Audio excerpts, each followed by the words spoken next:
চলো নেক্সট পার্টটা তোমাদের সাথে শেয়ার করিনি। মিষ্টি কিন্তু বসে পড়েছে সাজদা, আর ওর থেকে শুনে নিচ্ছ কেমন কি লুক চায়। এর আগেও আমাদের ডিসকাস হয়ে গেছে, আরেকবার একটু শুনে নেবো। নিজেও কিন্তু মেকআপ আর ডিসমেকআপ সম্পর্কে যথেষ্ট আইডিয়া আছে, তারপর ওই দিনটাতে ফ্রি থাকবে বলেও আমাকে বুক করেছিল।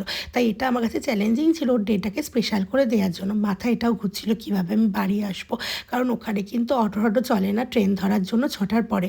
সেই চিন্তাও মাথায় ঘুরছে, তারপর ওকে একটা সুন্দর লুক দিতে হবে। এই সমস্ত কিছু নিয়ে ওর লুকটা কিন্তু আমি রেডি করেছি। তোমরাও কিন্তু লাস্টটা জানিও কেমন লাগছে। এখানে আমি কেমন করে কলকা করছে দেখেছো, ওর নাকি কোমরে ব্যথা হয়েছে। ওর যে নামটা যে কি মিষ্টি রেখেছিল, ও কিন্তু খুব দুষ্টু, খুব চটপটে। কিন্তু ও যেভাবে আমাদের সাথে কোঅপারেট করেছিল এরকম কিন্তু খুব কমই দেখা যায়। বাড়ির লোকের সাথে এক প্রকার যুদ্ধ করে ঠিকঠাক টাইমে কিন্তু সাজতে বসে গেছিলো। তাই আমি সেফলি বাড়ি পৌঁছাতে পেরেছিলাম অত দূর থেকে। ওর ফাইনাল লুকটা জাস্ট অসাধারণ লাগছিলো সামনে থেকে। ওকে ওর বাড়ির লোক, ওর নিজের খুব পছন্দ হয়েছিল। তোমাদের কেমন লেগেছে ডেফিনেটলি জানিও। তোমরাও যদি এরকম লুক পেতে চাও তোমাদের স্পেশাল দিনে আমাকে বুক করতে পারো 8274074764 নাম্বারে। আমি ডিসক্রিপশান বক্সে আমার নাম্বারটা দিয়ে দেবো।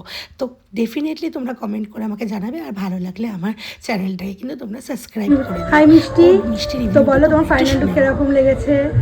সুন্দর, একদম যেমন চেয়েছিলাম তেমন সাজিয়ে দিয়েছে দিদি। আমার খুব ভালো লেগেছে। স্যাটিসফাইড তুমি? একদম, থ্যাংক ইউ। ওকে যখন সাজিয়ে বেরোই তখন বাজে ওই 7টা মতো, গুটগুটে অন্ধকার ফ্ল্যাশ লাইট জ্বালিয়ে ওর বাড়ির রাস্তা আমরা পার হচ্ছিলাম।